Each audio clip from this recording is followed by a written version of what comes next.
Praise the lord. దేవుని ఉన్నతమైన నామమునకు మహిమ కలుగును గాక. ఈరోజు దేవుని వాగ్దానము, వారు దేవుని మెప్పు కంటే మనుషుల మెప్పును ఎక్కువగా అపేక్షించిరి. యోహాను సువార్త 12వ అధ్యాయం 43వ వచనము.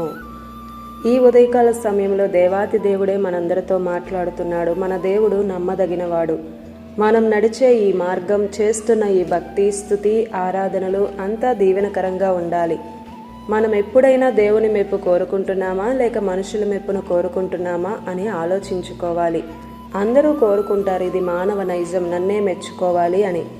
విచిత్రం ఏంటంటే, నీవు దేవుని అనుసరించే బిడ్డవు గనుక గొప్ప కార్యాలు చేస్తాడు, దేవుడు మీతో చేయిస్తాడు. కానీ నువ్వు చేయాల్సింది ఏంటంటే, దేవుని వలన కలిగే మెప్పు, ఆ పనులు చేయడం తప్ప మనుషుల మెప్పు కొరకు ఆరాటపడితే ఏదో ఒక రోజు గోతిలో పడతారు, విడవబడతారు, వెనకబడతారు, నులివెచ్చిన స్థితిలోనికి పడిపోతారు. మనల్ని దేవుడు గణపరచాలి, దేవుడు మెచ్చుకోవాలి. నీకు నాకు అందరికీ వర్తిస్తుంది ఈ మాట.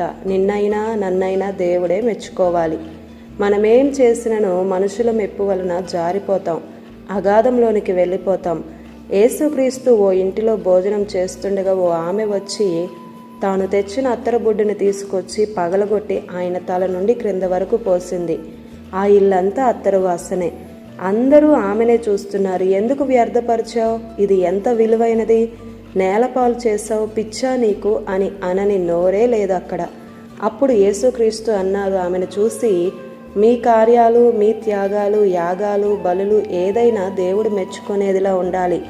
నీవు అనేకులకు మేలు చేయొచ్చు, నీవు మరుగై ఉండాలి, నిన్ను మెచ్చుకునేలా ఉండాలి. కొండ మీద ప్రసంగిస్తున్నప్పుడు 3 రోజులైపోయింది. వారి దగ్గర ఏమీ లేదు. ఓ చిన్న పిల్లవాడి దగ్గర 5 రొట్టెలు 2 చేపలే ఉన్నాయి. వాటిని దేవునికిచ్చి ప్రార్థిస్తే అందరూ తినగా ఇంకా మిగిలాయి, గంపలు గంపలే.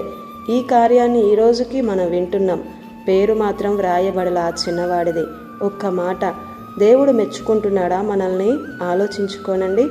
మనుషుల కొరకు చేయకండి, దేవుని కొరకు, దేవుని దీవెన మెప్పు కొరకు చేయండి.